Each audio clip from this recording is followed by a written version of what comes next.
हर्के बौला अहिले जुन उफ्रिरहेछ नि, यो बौला अस्ति प्रधानमन्त्री बन्नलाई रातारात मेयर पद छोडेर काठमाडौँ गएको थियो अनि प्रधानमन्त्री बनाइदिनु पर्यो गरेर रोइरहेको थियो होइन।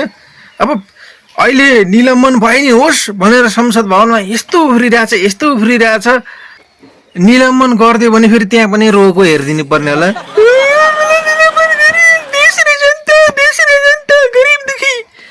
गरिब दुखीको त हुँदै होइन नि, तँलाई मन्त्री पद खानु पर्यो। 4-5वटा मन्त्रालय चाहिँ बालेनले एक्लैले राख्यो, मन्त्रालय दिँदैन भन्दै रोएर बस्ने त अनि तैँलाई देश गरिबको लागि आवाज उठा भनेर पत्ती दिनुपर्ने नै हामी होइन। तँलाई साँच्चै गरिब दुखीको चिन्ता भइदिएदेखि नि सहकारी पीडितको पैसा फिर्ता दिँदाखेरि विरोध गर्दैन थिइस्।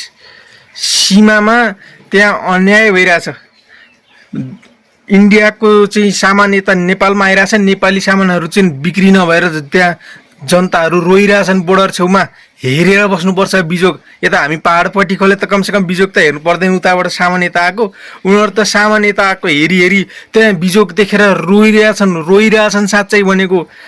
अस्ति त ब्याङ्कको कर्मचारीले आत्महत्या गर्यो भन्ने खबर बाहिर आएको थियो। अहिलेसम्म सरकारले सजाय दिएको छैन किनकि सरकार तमाम अरू काममा व्यस्त छ, त्यतातिर ध्यान दिन सक्थिस् तैँले। सरकार कतिवटा ठाउँमा व्यस्त छ थाहा छ, एमाले काङ्ग्रेसले बिगारेर देश सबै बिगारेर अब त देश डुब्नै आँटिसक्यो, बेलैमा बालेनहरूको हातमा गएको छ। अब यस्तो राम्रो सरकार आएछ, राम्रोसँग देश सम्हालिरहेछ, अब कहाँ चाहिँ सरकारको ध्यान गएको छैन, कहाँ चाहिँ सरकारले गर्छु भनेर पनि गर्न भएको छैन। त्यहाँतिर ध्यान तान्न सक्थिस् त पागलले त्यसो गरिनस् तँलाई त, किनकि मन्त्री पद नभई भएको छैन। तैँले अहिलेसम्म पार्लियामेन्टमा गएर आवाज उठाएको पनि देखाएको छैन कि यहाँ चाहिँ जनताहरूलाई युठामा गएर चाहिँ अप्ठ्यारो परेको छ, यहाँ चाहिँ यो सरकारले अलिकति हेरिदियो भने जनताहरूलाई धेरै सहयोग हुन्छ भनेर खोइ त आवाज उठाएको।